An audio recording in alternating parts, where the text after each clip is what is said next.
Thank you. Mysuru ದಸರಾದಲ್ಲಿ ಕಂಬಳ ಮಾಡೋದನ್ನು ವಿರೋಧಿಸಿ ಇವತ್ತು ಪರಿಸರವಾದಿಗಳು ಪ್ರತಿಭಟನೆ ನಡೆಸ್ತಾ ಇರುವಂತದ್ದು. ನಾನೀಗ ಸದ್ಯ ಪ್ರತಿಭಟನೆ ನಡೆಸ್ತಾ ಇರುವಂತಹ ಸ್ಥಳದಲ್ಲಿದ್ದೇನೆ. ಇದೇ ಒಂದು ಜಾಗದಲ್ಲಿ ಈ ಬಾರಿಯ ದಸರಾದಲ್ಲಿ ಕಂಬಳವನ್ನು ಆಯೋಜನೆ ಮಾಡೋದಕ್ಕೆ ಈಗಾಗಲೇ ಸರ್ಕಾರ ನಿರ್ಧಾರವನ್ನು ಮಾಡಿದೆ. ಅದಕ್ಕೆ ಬೇಕಾದಂತಹ ಸಿದ್ಧತೆಗಳು ಮಾಡ್ಕೊಳ್ತಾ ಇರುವಂತದ್ದು.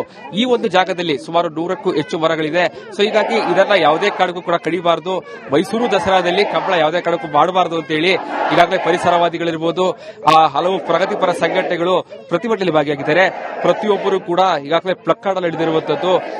ಈಗಾಗಲೇ ಪರಿಸರವನ್ನ ಉಳಿಸಬೇಕಾಗಿದೆ, ಭೂಮಿ ಇರುವುದೊಂದೇ, ಉಳಿಸೋಣ ಬನ್ನಿ ಅಂತ ಹೇಳಿ ಪ್ರತಿಯೊಬ್ಬರು ಈಗಾಗಲೇ ಮಾಜಿ ಶಾಸಕರಾದಂತಹ AT ರಾಮಸ್ವಾಮಿ ಇರಬಹುದು, ಜೊತೆಗೆ ಈಗಾಗಲೇ ಹಲವು ಕನ್ನಡ ಪರ ಸಂಘಟನೆಗಳು ಈ ಒಂದು ಪ್ರತಿಭಟನೆಯಲ್ಲಿ ಭಾಗಿಯಾಗಿದ್ದಾರೆ. ಪ್ರತಿಯೊಬ್ಬರು ಕೂಡ ಯಾವುದೇ ಕಾರಣಕ್ಕೂ ಕೂಡ ಇಲ್ಲಿ ದಸರಾದಲ್ಲಿ ಕಂಬಳವನ್ನ ಮಾಡಬಾರದು ಅಂತ ಹೇಳಿ ಈ ಬಾರಿ ಸುಮಾರು 8 ಕೋಟಿ ವೆಚ್ಚದಲ್ಲಿ ಕಂಬಳವನ್ನ ಮಾಡೋದಕ್ಕೆ ಈಗಾಗಲೇ ಸರ್ಕಾರ ನಿರ್ಧಾರ ಮಾಡಿದೆ.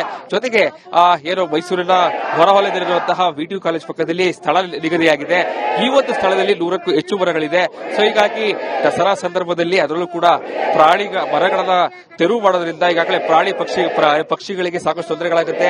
ಜೊತೆಗೆ ಇದೇ ಒಂದು ಜಾಗದಲ್ಲಿ ಸುಮಾರು 2 ಎಕರೆ ಏನೊಂದು ಕೆರೆ ಬರುತ್ತೆ, ಆ ಕೆರೆಯು ಕೂಡ ಮುಚ್ಚೋದ್ರಿಂದ ಸಾಕಷ್ಟು ತೊಂದರೆಗಳಾಗುತ್ತೆ, ಪರಿಸರಕ್ಕೆ ಧಕ್ಕೆ ಆಗುತ್ತೆ ಅನ್ನೋ ಕಾರಣಕ್ಕಾಗಿ ಸಾಕಷ್ಟು ದೊಡ್ಡ ಮಟ್ಟದಲ್ಲಿ ಪ್ರತಿಭಟನೆ ನಡೆಸ್ತಾ ಇದ್ದಾರೆ. ಪ್ರತಿಯೊಬ್ಬರು ಕೂಡ ನೀವು ದೃಶ್ಯ ಗಮನಿಸ್ತಾ ಇರಬಹುದು. ಪ್ರತಿಯೊಬ್ಬರು ಕೂಡ ಮಾತಾಡಿಸುವಂತ ಪ್ರಯತ್ನವನ್ನು ಮಾಡ್ತೀನಿ. ಸರ್, ಈ ಪ್ರತಿಭಟನೆ ನಡೆಸ್ತಾ ಇದ್ದೀರಾ ಸರ್, ಸರ್ಕಾರ ಮಾಡೇ ಮಾಡುತ್ತೆ, ನಿಮ್ಮ ಮುಂದಿನ ನಡೆ ಹೇಗಿರುತ್ತೆ ಸರ್? ಸರ್, ಮುಂದೆ ಇನ್ನೂ ಉಗ್ರ ಹೋರಾಟ. ನೋಡಿ ಸರ್, ದಸರಾ ಬಂದು ನಾಡ ಹಬ್ಬ, ಜನರ ಭಾವನೆಗಳಿಗೆ, ಜನರ ಸಾಂಸ್ಕೃತಿಕ ಹಬ್ಬವಾಗಿರುವಂತದ್ನ ಅವರು ಅವರ ಆಟದ ಮೇಲೆ ಹೋದ್ರೆ ನಿಜಕ್ಕೂ ದಸರಾನೇ ಒಂದ್ ರೀತಿ ಏನು ಪ್ರವಾಸಿಗರು ಮೈಸೂರು ಬರೋರ ಸಂಖ್ಯೆನೇ ಕಡಿಮೆ ಆಗುತ್ತೆ. ಇಷ್ಟೊಂದು ವಿರೋಧಾಭ್ಯಾಸದಲ್ಲಿ ನಾವು ದಸರಾ ನೋಡ್ಬೇಕಾ ಅಂತ ದಯಮಾಡಿ ಸರ್ಕಾರಗಳು ಅದ ಕಡೆ ಎಚ್ಚೆತ್ತಬೇಕು. ಯಾವುದೇ ಕಾರಣಕ್ಕೂ ಜನರ ಭಾವನೆಗಳಿಗೆ ವಿರುದ್ಧವಾಗಿ ಯಾವುದೇ ಕಾರ್ಯಕ್ರಮ ಮಾಡಬಾರ್ದು ಸರ್. ಅದು ನಾಡ ಹಬ್ಬ, ಯಾರ್ದೋ ವೈಯಕ್ತಿಕವಾದ ಪಕ್ಷದ ಯಾವುದೋ ಕಾರ್ಯಕ್ರಮ ಅಲ್ಲ. ಸಾರ್ವಜನಿಕವಾಗಿ ಏನೋ ವಿರೋಧ ಬಂದಿದೆ, ನಾವು ಮಾಡ್ತೀವಿ ಅನ್ನಕ್ಕೆ. ಇದು ಒಂದು ನಾಡ ಹಬ್ಬ, ಜನರ ಅದು ಮೈಸೂರಿಗರ ಅಸ್ಮಿತೆ, ಆ ಅಸ್ಮಿತೆ ವಿರುದ್ಧವಾಗಿರುವಂತಹ ಕಾರ್ಯಕ್ರಮನ ದಯಮಾಡಿ ಮಾಡಬಾರ್ದು. ಮಾಡಿದ್ರೆ ಖಂಡಿತವಾಗ್ಲೂ ಉಗ್ರ ಹೋರಾಟ ಮಾಡ್ತೀವಿ.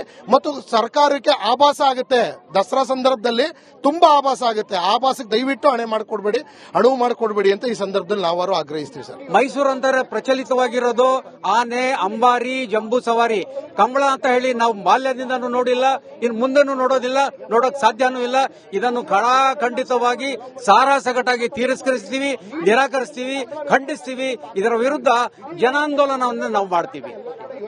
ಇದಿಷ್ಟು ಪ್ರತಿಯೊಬ್ಬರು ಪ್ರತಿಭಟನಾಕಾರರು ಹೇಳ್ತಾ ಇರುವಂತದ್ದು. ಯಾವುದೇ ಕಾರಣಕ್ಕೂ ಕೂಡ ದಸರಾ ಸಂದರ್ಭದಲ್ಲಿ ಏನು ಕಂಬಳವನ್ನು ಆಯೋಜನೆ ಮಾಡಬಾರದು. ಒಂದು ವೇಳೆ ಆಯೋಜನೆ ಮಾಡಿದ್ದೇ ಆದಲ್ಲಿ ಮುಂದಿನ ದಿನಗಳಲ್ಲಿ ನಾವು ಮತ್ತಷ್ಟು ಹೋರಾಟವನ್ನು ಉಗ್ರವಾಗಿ ಮಾಡ್ತೀವಿ. ಜೊತೆಗೆ ಆ ಸರ್ಕಾರದ ವಿರುದ್ಧ, ಜೊತೆಗೆ ದಸರಾ ಸಂದರ್ಭದಲ್ಲಿ ಒಂದಷ್ಟು ಪ್ರತಿಭಟನೆ ಮಾಡ್ತೀವಿ. ಸೊ ಹೀಗಾಗಿ ಆನೆ, ಅಂಬಾರಿ ಅಷ್ಟೇ ದಸರಾ ಇರುತ್ತೆ, ಆದ್ರೆ ಕಂಬಳ ಯಾವುದೇ ಕಾರಣಕ್ಕೂ ಮಾಡಬಾರದು ಅನ್ನುವಂಥದ್ದು ಪ್ರತಿಯೊಬ್ಬರ ಆಗ್ರಹ ಆಗಿರುವಂತದ್ದು.